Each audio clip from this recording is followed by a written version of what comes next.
Juillet étouffait Paris, sous un dôme de plomb l'air, saturé d'une humidité poisseuse, tremblait au-dessus de l'asphalte des grands boulevards, déformant la silhouette des passants épuisés.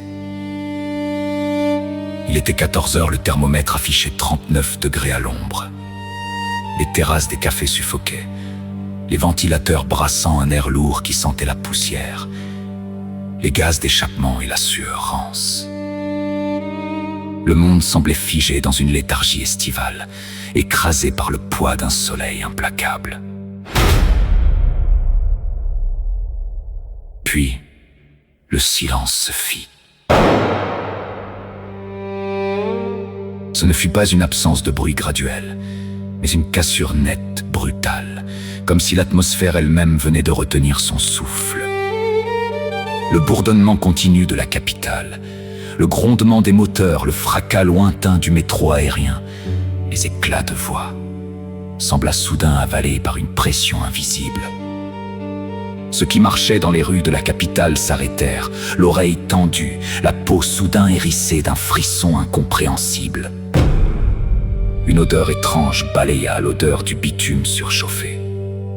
C'était une senteur métallique, pointue, l'odeur de l'ozone et de la pierre glacée.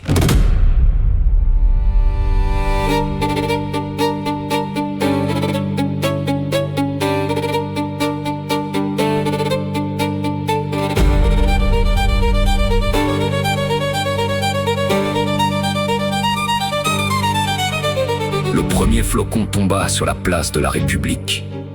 Il était gigantesque, d'une symétrie parfaite, mais d'une pâleur anormale, presque grise sous la lumière crue du soleil d'été.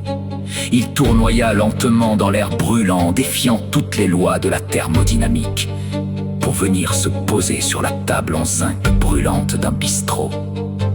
Il ne fondit pas, il resta là, perle de givre insolente, défiant la canicule.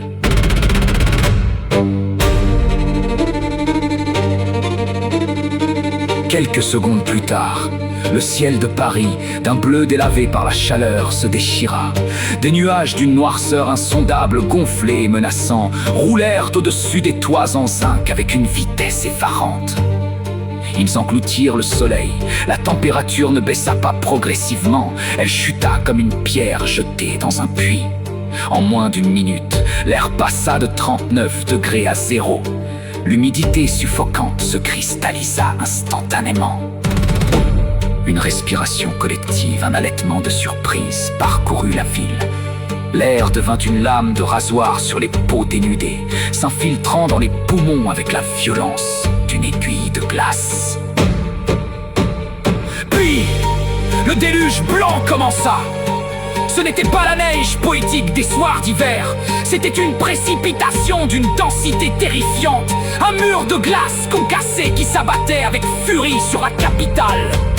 Les flocons étaient durs comme de la grêle, s'agglomérant en un rideau opaque qui réduisit la visibilité à moins de 3 mètres. Les arbres des Champs-Élysées, lourds de leur feuillage d'été, gémirent sous le poids soudain de cette chape blanche. Dans un sinistre craquement de bois vert, des branches gigantesques commencèrent à céder, s'écrasant sur les trottoirs dans un fracas étouffé. La panique éclata, viscérale et instantanée. Les cris de stupeur se muèrent en hurlements de terreur. Les Parisiens, vêtus de débardeurs, de shorts et de sandales, se ruèrent vers les portes des magasins, des bouches de métro, des immeubles. C'était une bousculade aveugle, une masse humaine luttant contre un froid mordant qui engourdissait déjà les membres. Les klaxons se mirent à résonner, frénétiques, sur le périphérique et les avenues soudainement transformées en patinoires impraticables. Les pneus lisses de l'été perdirent toute adhérence. Le son sinistre de la tôle froissée, des pare-brise éclatant sous les chocs en chaîne, s'éleva dans un concert macabre, immédiatement assourdi par l'épaisseur de la tempête.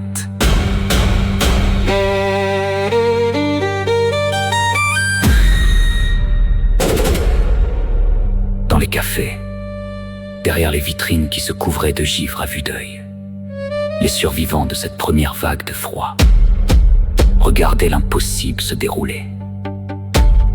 Le froid s'infiltrait par les jointures, transformant la buée des respirations paniquées en cristaux de glace sur les carreaux.